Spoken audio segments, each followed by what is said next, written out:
Seahawks fans, wherever you may be.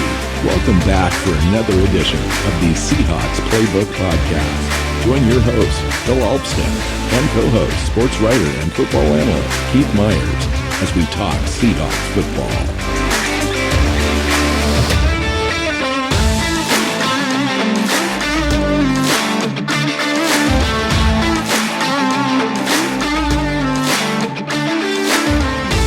Hey, Seahawks fans, welcome back to another edition of the Seahawks Playbook Podcast. I'm your host, Bill Alvstad, sitting down with Keith Myers. Welcome into the show, Keith. How you doing? I'm doing all right. How are you? I'm good. It's been a little while.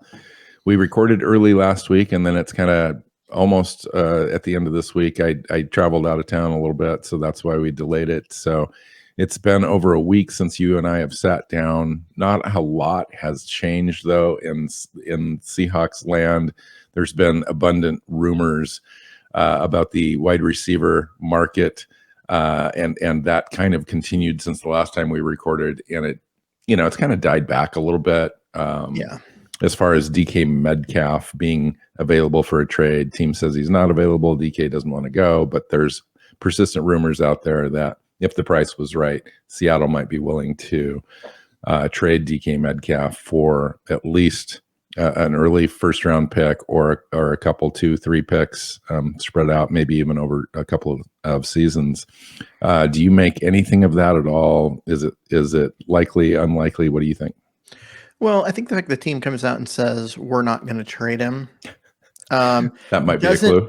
It doesn't really mean that much to me right now because they said they weren't going to trade Russell Wilson, right? And so I think the more important question is, do you see them extending DK Metcalf in 2022? They kind of have to. You're not going to let him play out the last year of his deal and expect to franchise him next year. They need to get this deal done, and I do see them getting it done. It might be that the trade rumors and stuff are, you got to look at who leaked it and why, right? And the fact that it gets to the media, there's an element of that, trying to tell teams, but they can also just tell teams. And so who is leaking it? What is it? And who does it benefit them? It doesn't benefit DK Metcalf really all that much to have these rumors out there. So I don't think it came from him. The only benefit for the Seahawks that I see is, well, they're trying to drive up the price. Because if they get more people involved, more teams, the price goes up, bidding wars happen, and then they end up getting more, which tells me that he's probably on the market. Yeah, or this is a completely constructed media narrative, which is entirely possible this time of year. You get there's a teeny lull now after the combine and before the draft where teams are just kind of, and quite frankly, the wide receiver market did kind of go crazy there for a week when Devontae Adams came off of his franchise tag, was traded to the Raiders, and then you had the Miami Dolphin trade for Hill, and that's how that speculation just, well, if that happened, who's next? Well, DK Metcalf is the obvious choice. He's the last year on his rookie deal. Seattle traded away their all-pro quarterback. And there's nobody to throw to him, quote unquote, now. And so maybe it would be better for Seattle, if they're going through a rebuild, to go ahead and just go all in on that rebuild, accumulate young picks. True, but Pete Carroll says they're not trying to go through a full rebuild. They want to build. They're trying to use the assets, both draft picks and cap space used by trading their quarterback, to build the rest of the roster, so that it's ready to compete and they're not so quarterback dependent. I think it's a terrible mistake that they are going this route, but they are going this route. And I see them continuing to try and compete. Okay. So back up just a hair. Terrible mistake. Yeah. Can you expand on that thought just briefly? Do I need to? You cannot win without a quarterback. Trying to become less quarterback dependent doesn't work in the NFL. It hasn't worked since the early 90s. It is a quarterback-driven league. When's the last team that won a Super Bowl without a top 10 quarterback? Joe Flacco and the Ravens. How about the Eagles a few years ago when Wentz got them halfway, but then they limped into the playoffs and won. Yeah. That was also kind of just a weird playoff scenario where, you had situations where safeties are in position to make a game-winning interception and they fall down and it goes for a touchdown. And it's like, okay, that, is like super fluky, and there's just fluky after fluky. To me, that's not, it was a weird year.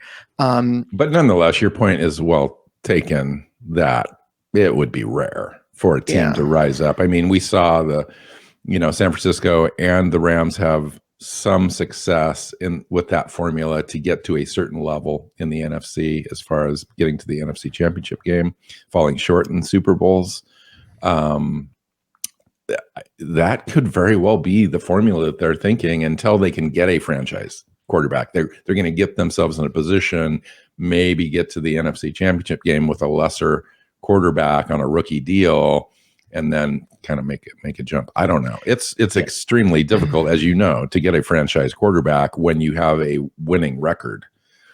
Mm-hmm. I mean, you literally have to, like the Rams did, they traded away, future first round draft picks and all that kind of stuff. And then they pretty much sell out their cap in order to build a win now team. And then, that's possible too. I mean, there's a few different formulas to get there, but I'm just curious as to why you're really kind of positive that this is just a bad move overall. It seems like it's equally weighted right now, where it could be a good thing if they build the team correctly. No, see, I just don't think that you have a franchise quarterback, and finding one is relatively impossible unless you're picking in the top 3 of the draft. And even then, it's 50-50. Most of the top, 3 picks in the draft end up flaming out. Blake Bortles, Jared Goff. I mean, there's a lot of them. And so it's really hard to get a quarterback. When you have one, why would you give it up and go back to that level of like nonsense? Look at the Indianapolis Colts. They've got a fantastic roster and a tremendous coach. And they've been basically going through old quarterbacks since Andrew Luck left, right? So, I mean, they've been doing that. It doesn't work because they just don't have enough to carry them as far from the quarterback position, which is the most important position.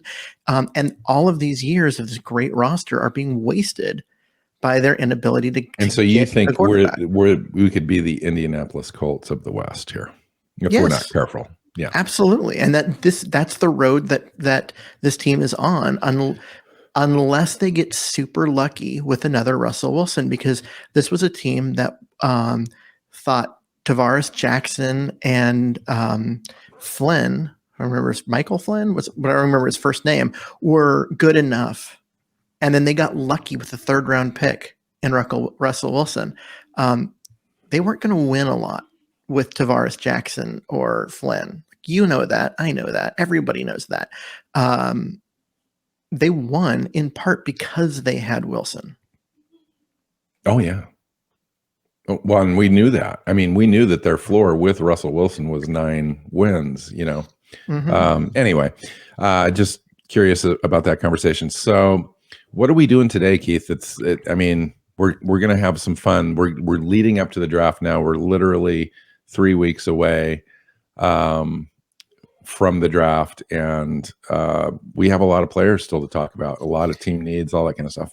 Yeah, so I was thinking that for today, what we'd look at is some of these early draft picks that the Seahawks have now that they maybe didn't have, or they had less of, before the Wilson trade. And we can kind of look at what players are going to be available, or we believe in that area, that makes sense for a Seahawk roster. Yeah. This is the fun part. I mean, I know that it cost us a franchise quarterback to get this extra draft capital in the next couple of years, but now that we have it, and it is what it is, here we are sitting at in the first round, pick number 9 overall in this draft. Let's just talk before we talk about players. Let's talk about strategy. There's the strategy of staying at 9, picking the best player available, there's probably, if you're looking at position of need and matching that up with best player available, there's probably 3 or 4 positions that the Seahawks could go and look at. Maybe we can talk about those players. What about staying versus dropping back a little bit? Even though we've got 8 picks now, when posed with that question at the press conference, John Schneider was a little coy and with a wide grin on his face and said, well, I've got 8 picks for now. Yeah, I mean that's John Snyder. He knows that dropping back from 9 to 12 typically doesn't mean you get a lesser player. You just don't get your choice of good players. And so if you kind of know what the people around you are going to do, you can make those decisions because you know the guy that you want will be there. Or if there's 2 people that you like and it really doesn't matter to you which one you get because you feel they're really equal, then you move back and know that one of them will be available for you. And so that's it, moving back gives you another pick down the road. So it's another player or more capital to move. If you have to move back up again, let's say in the 3rd round, it helps to have that, late 3rd or early 4th to do that with. Does having pick 40 and 41 at all impact your strategy at 9? I don't know if it does. It might, because it's the fact that you have 2 picks right there means that you could move back off one of those from, let's say, 41, move back to, 46, 48, somewhere in that range, and get another pick. It'll be slightly lower than, if you move back from 9 to 12. Like but a fourth round pick or something. Yeah. But you can still move back, get the pick that you're wanting, and do that. It gives you the ammunition if you want to move up, because if you want to go, like, let's say from 9 to 7, because a certain player is falling, you have that extra pick to throw in there, throw a 1 and a 2 to move up. But it's John Snyder. I just don't see it happening. Yeah, because 9 is super valuable. And we just haven't seen that for 10, 11 years with this team. We've been picking in the late 20s for, consistently for a long time. Now we're sitting at 9. 9 is pretty valuable. If we drop back to 15, that's literally worth a 2nd round pick in 2022, possibly a 1st round pick in 2023. And they may be looking at the future too. They may accept going from 9 to 15 or whatever to get a future 1st round pick in 2023 to help them with that quarterback equation that we talked about. Yeah. Because if you can get another 1st round pick next year, next year's draft class has some really nice quarterbacks in it, much better than anything you're going to find in this draft class. And having that extra pick a year from now is what you might need in order to have the ammunition to move up where you need to get one of them.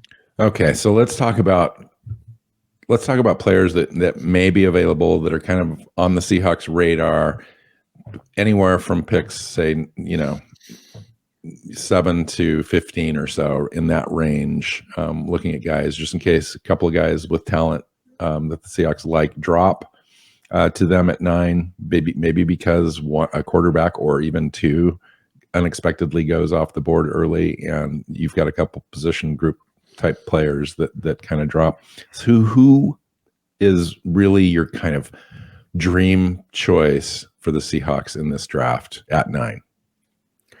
Ikem Ekwonu, offensive tackle out of NC State. He's probably not going to be there. He's a guy that's likely not going to get past the New York Giants at 5 or 7.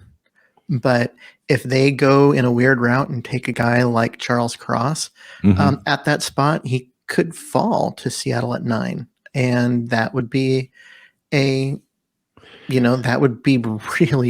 really tempting to not look back and get that. A lot of people have speculated that Ekwonu would move inside at the NFL level. Have you heard that, or do you see that for him? I've heard some of that. People are talking about that because of his it's more has to do with his technique and his wanting to drive people forward rather than laterally. But I think it's just a technique issue that it's basically it's what he's been coached and because of the offense that he was in. And I think that in the pros, you get him other coaching, you get the other expectations and the scheme set up right. I think he'll be fine at tackle.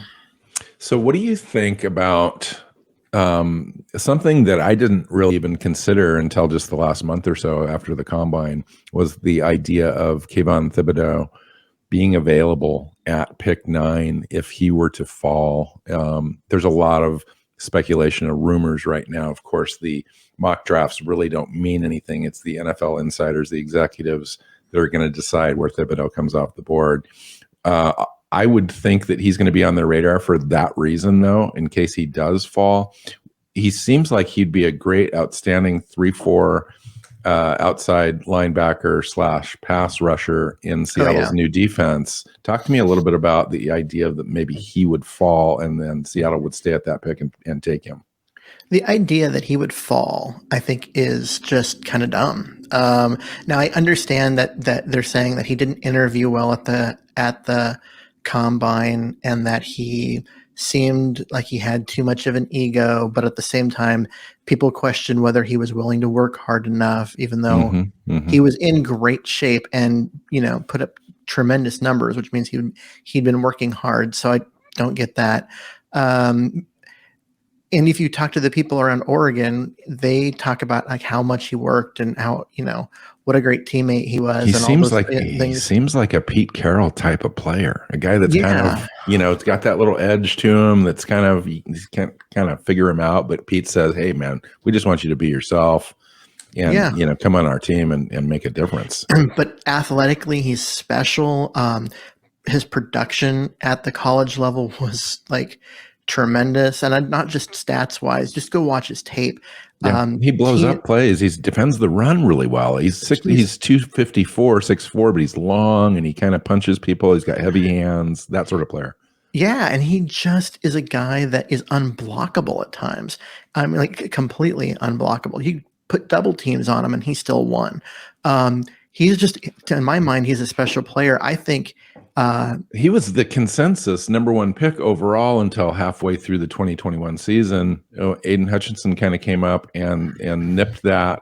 After the college football season kind of stopped, Aiden Hutchinson kind of had that lunch pail, I'm going to outwork you kind of mentality. So technically, I think athletically, Hutchinson is not quite Thibodeau's equal, but he does have that lunch pail kind of mentality. I think that's why he's gone up to that #1 spot. And Thibodeau, for whatever it's worth, I don't even know. It's hard to know exactly what's happened in those interviews, but something happened there. He declined to do some skill drills at the combine. I think it rubbed people the wrong way. Of course, there are certain pundits that kind of grab onto that kind of stuff, and it just kind of gets carried away over time. The question becomes, when it comes down to brass tacks and the team interviews him, which I assume that they will have him part of their 30 players that they look at closely, it really depends on the Seahawks relationship with Thibodeau.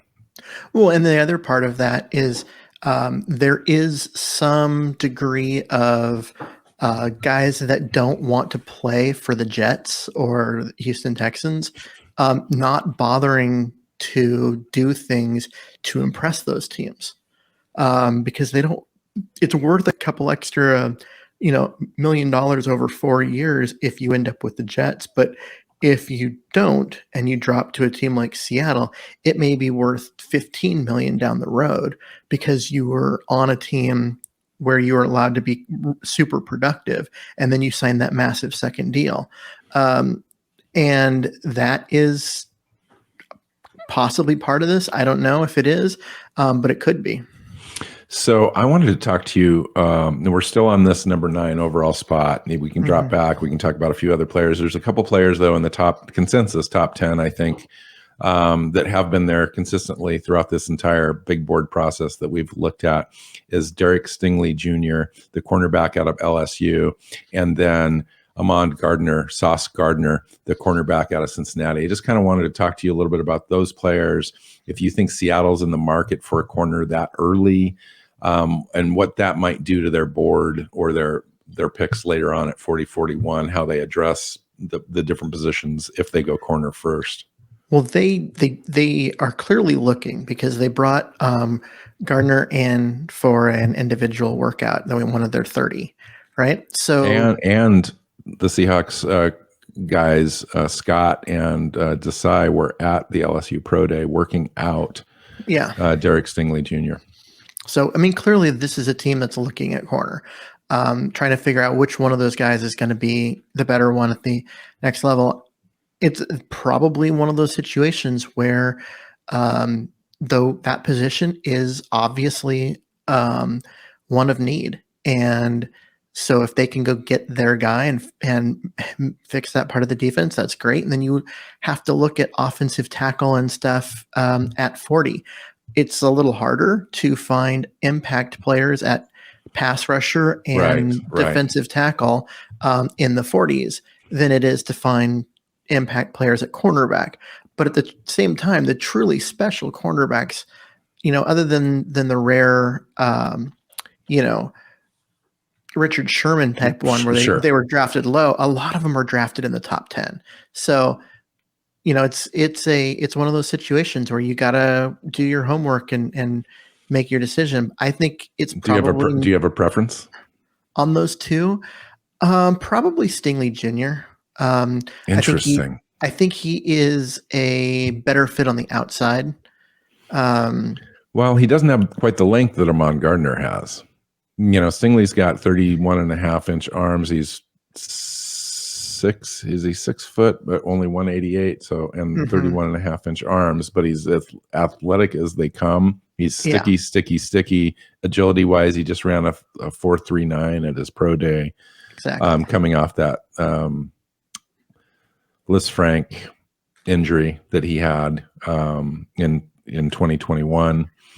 But his 2019 tape, when he wasn't impacted by the coronavirus, he had that as well in 2020, and he's just kind of had a couple of years here where it's been tough. But his 2019 tape, he was going to be a consensus top 5 pick in the NFL draft during his freshman season because that's how good he was. Yeah, he was just an outstanding player. And there is the concerns with him are, durability a little bit, but I just think he's the better player. He's just as far as athletes goes, he's the more special one. Yes. We are nitpicking over top 10 pick talent. So every one of these players is good. I don't want to say that Gardner's not. I just like Stingley Jr. a little bit more. I was just thinking about the Ahman Gardner fit in Seattle's new scheme, where Gardner seems to be the better press man guy. That's long, 6'3", 190 pounds, got 34-inch arms, and is just as physical as you can be at a corner position. And, with room to add a little bit more weight, get up to 195, 198. I mean, that's going to be an impressive player. All right. How about, is there anybody else that you would consider if Seattle drops back a little bit? We talked about tackle. We've talked in the past about Trevor Penning. Tyler Linderbaum's there at center. I know that's going to be a need, but I'm not sure Seattle goes that high for a center. Jordan Davis is another guy. Trayvon Walker, Devin Lloyd, all kind of names that have been tied to the Seahawks. Let me throw out one more. If the DK Metcalf trade comes to happen, right? If that becomes a thing, Drake London, wide receiver out of USC. How about Traylon Burks in the same kind of mold? 6'2", 225. Yeah, I mean it's possible. I don't know. I'm not as sold as I am with London. Garrett Wilson might be the guy to me as a second option at wide receiver first.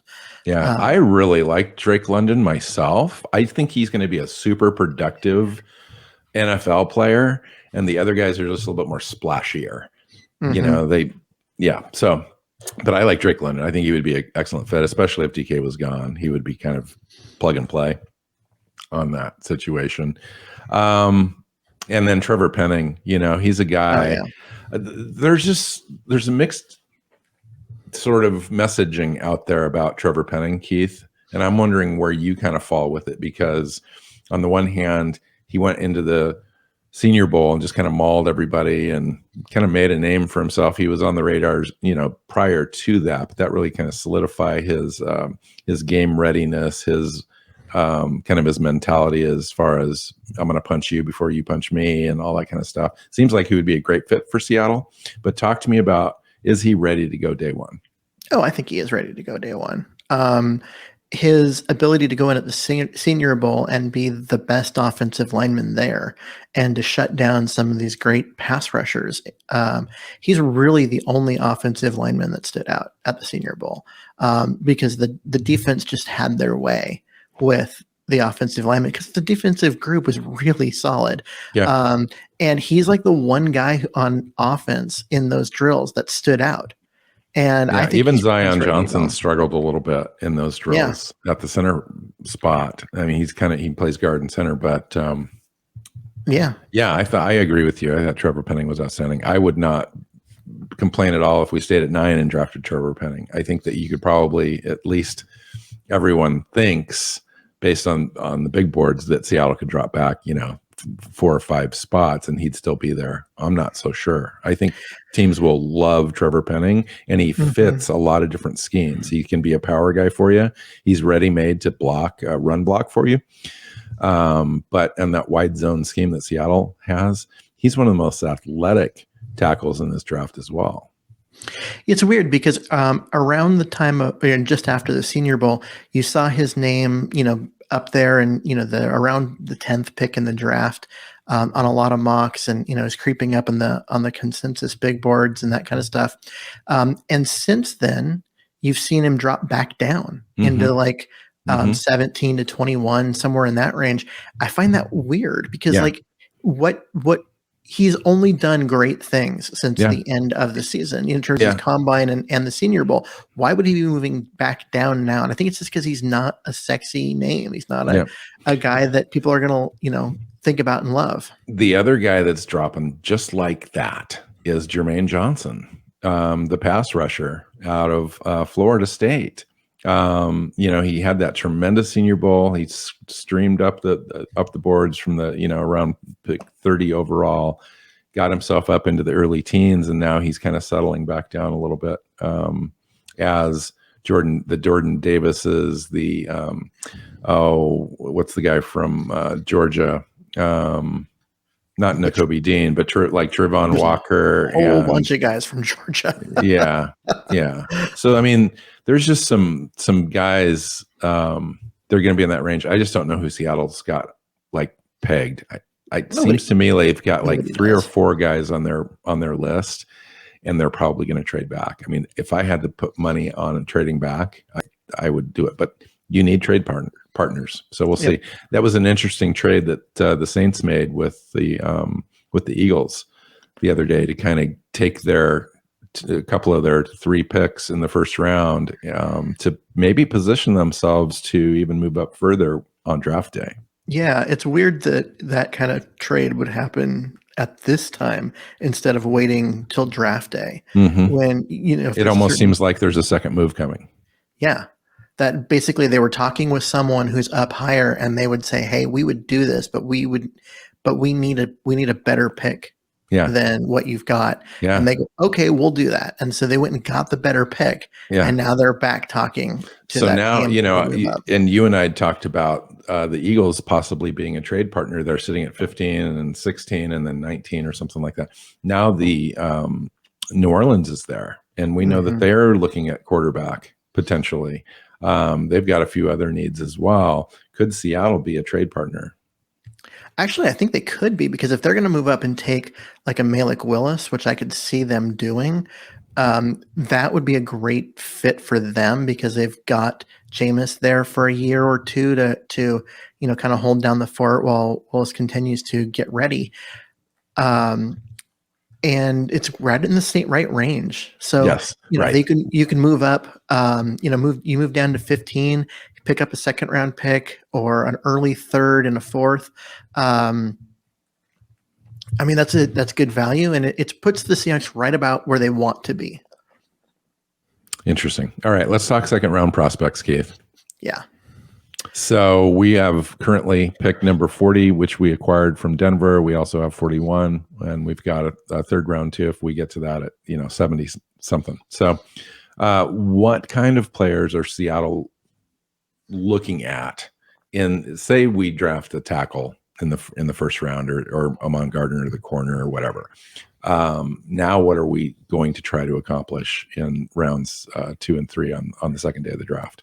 Well, I think you're looking at, whatever you do in the first round, you do the other thing in the second. So if you get your corner, then you have to go offensive tackle. And if you get your offensive tackle, then you need a corner. Unfortunately, there's some corners that are going to be available in that range that I don't necessarily like for Seattle in that scheme. But Roger McCreary out of Auburn, I just don't think he has the length that Seattle's going to want with this new scheme. Although Kyler Gordon out of Washington might be there, and so that would be a good fit. With the second pick there, because there's two, and the idea of having two the same spot is that you can get the player that you're looking for, right, the one that you need, and then you can go do something else that just feels like extra. Like Breece Hall out of Iowa State, the running back, or if you're a super duper athletic edge rusher or linebacker or whatever. Yeah, like Bowie Mafe, the edge out of Minnesota. The other thing that you actually brought up during our mock that I'm trying to talk myself into, because I want, I don't want to just hate the pick if it happens, but that would be Desmond Ridder, the quarterback out of Cincinnati. Yeah.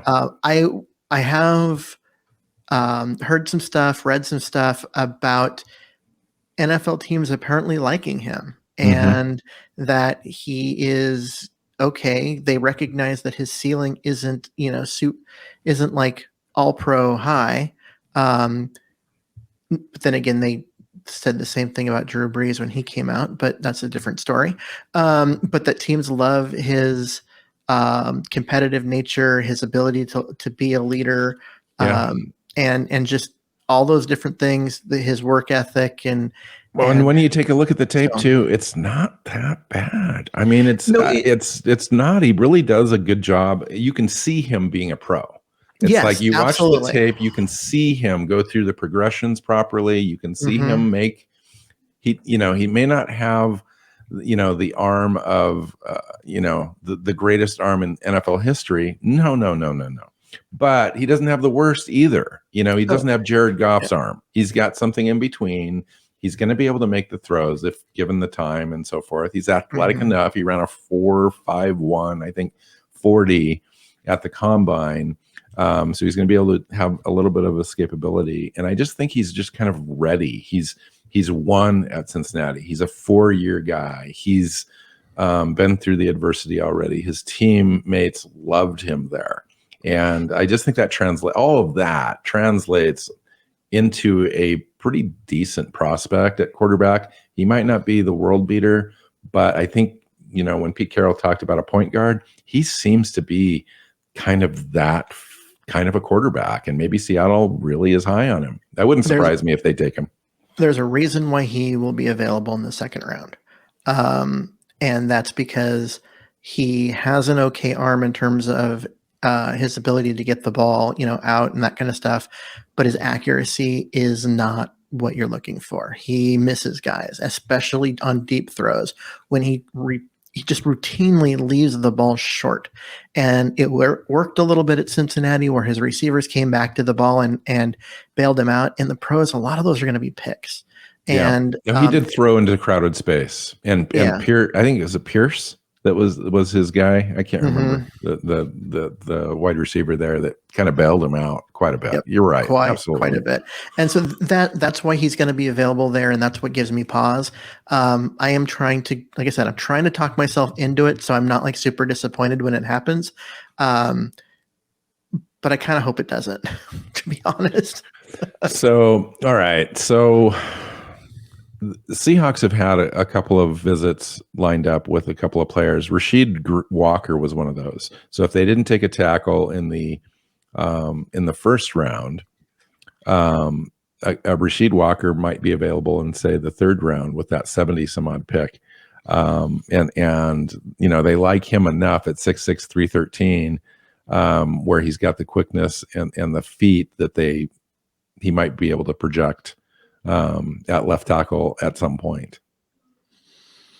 I mean, that's an interesting pick in there. I was thinking more in the third round. Here's a guy that was at one point thought of as a first round pick, and now is probably a guy the Seahawks will be looking at in the third round, and that's Darian Kennard, out of Kentucky. Guy, I mean, just has been dropping on boards. And he's a guy that, like, I didn't like him as a first round pick, but as a third round pick, I'm all over that. Like, I like him because even if you started him out inside, say you wanted to move on from Jackson or something, I don't know, but he could immediately, I think, come in and really solidify your run game on the inside for you while he's kind of learning the offense and stuff. He's got one of those mean streak mentalities too, like Trevor Penning. He's kind of like that. You can't. I think it's great. I think Dameon Pierce could be a guy that they're looking at. You mentioned running back earlier with Breece Hall. He might be a guy that they're looking at. I think he's higher on draft boards than some big boards are postulating about at this point. I think NFL offices really like the way that Dameon Pierce is a leader among his peers, and he's definitely the kind of running style that Seattle would covet, that Pete Carroll wants. He wants his running back room to have an identity of being physical, and Dameon Pierce is all that. Well, and I think also another guy to look at in the same range would be Spiller out of Texas A&M, who is a great fit for an outside zone running game, but is also, not a bad guy catching the ball out of the backfield, but he's big and he's a power runner. So I think that he would be a good fit in Seattle if they could get him in this range. I had a question for you, and we haven't talked about this player very much at all, but I thought I'd throw this out there for you, is Bernard Raymond. Like, I've seen him at the back end of the first round. I've seen him at the beginning of the third round. And I just don't know enough about him. He's 6'6", 303. Seems like he's the athletic kind of a guy that would fit into a wide zone scheme, maybe on the right side for Seattle. I don't know about a left tackle. But it's a guy that I'm just curious about as far as, would he be on Seattle's radar? He's the type of guy that they want. Yeah, he is. I think he'll be on their radar as a third round prospect. He's out of Central Michigan, for those of the people who are listening and don't recognize that name. I think he's a little finesse, and for what I believe Seattle's looking for, which is why we're talking about Penning and Kennard as guys they like. But this is a different offensive coaching staff. And so saying we know what they are looking for is possibly not accurate.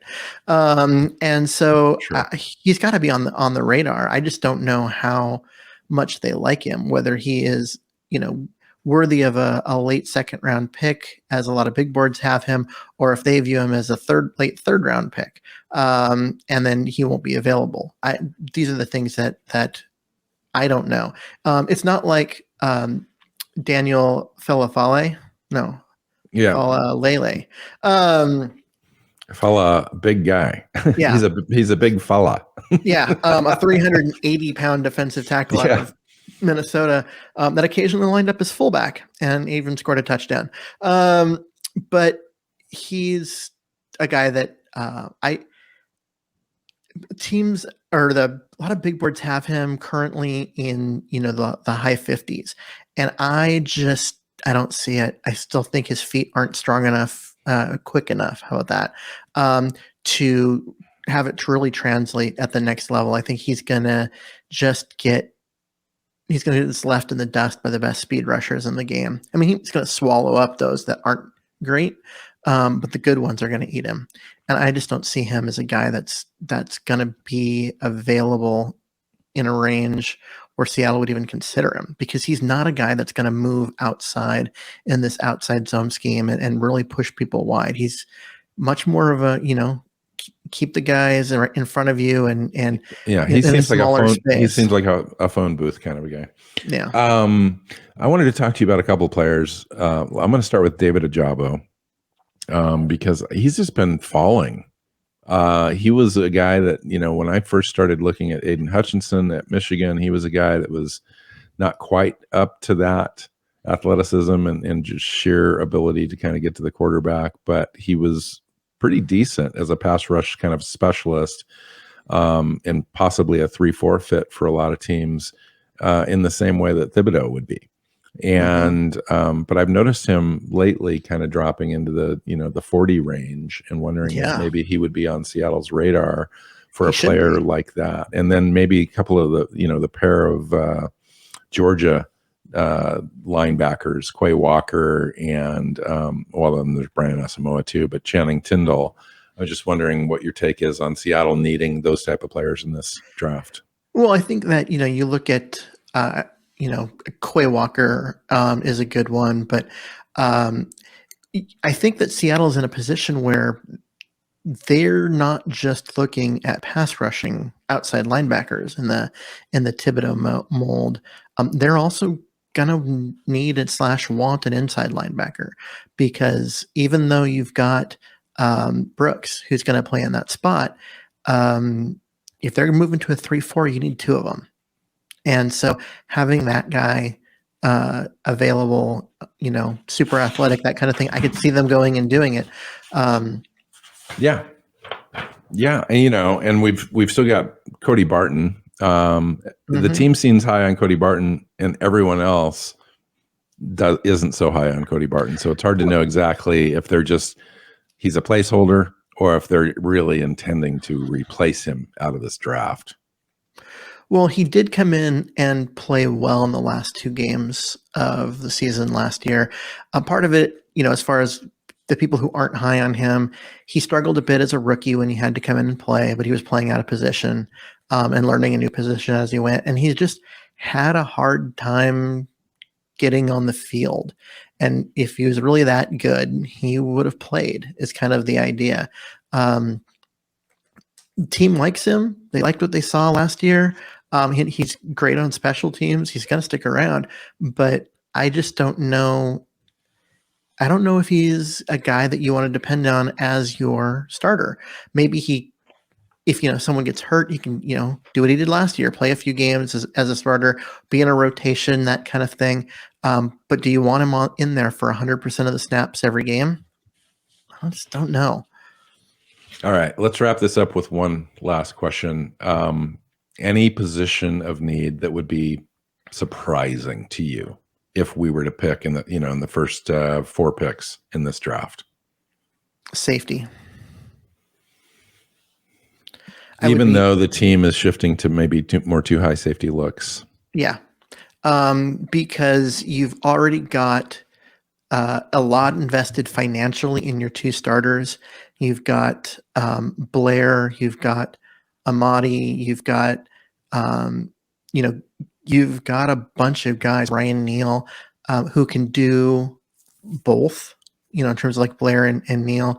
There's so many resources to a position where your starters are set, and the main backup is really set. I just have a hard time seeing them get more resources to that position, because you can never get all your guys on the field at the same time. Yeah, I totally get that. And I could see them going slightly a different direction in the idea of maybe like a Cam Taylor-Britt, who would be kind of a hybrid kind of defensive back. So he could play slot corner for you. He could also play free safety. So there's that scheme diversity there. Very physical, a guy that comes up and likes to hit, needs to work on a little bit of, his run defense and so forth as far as tackling. But Seattle's one of the best tackling coaching teams in the NFL. So we'll see. Good show, Keith. Lots of players. It'll be interesting how we narrow this thing down here in the next few weeks. Honestly, I can't remember where we're at on schedule wise, but I know that we're just talking about the draft pretty much until it happens. Unless something crazy happens in free agency or the trade market. It's draft right up till draft day. Yep. All right. let's get out of here. Follow Keith on Twitter at Myers NFL. I'm at NW Seahawk. Follow us on your favorite podcast platform, YouTube, and make sure you subscribe and let everyone know. So until next time, go Hawks. Seahawks Playbook Podcast listeners, thanks for joining us for another edition of the show. You can find us on Twitter. Bill is at NW Seahawk. Keith is at Myers NFL. And the show is at Hawks Playbook. You can listen and subscribe to the show at SeahawksPlaybook.com.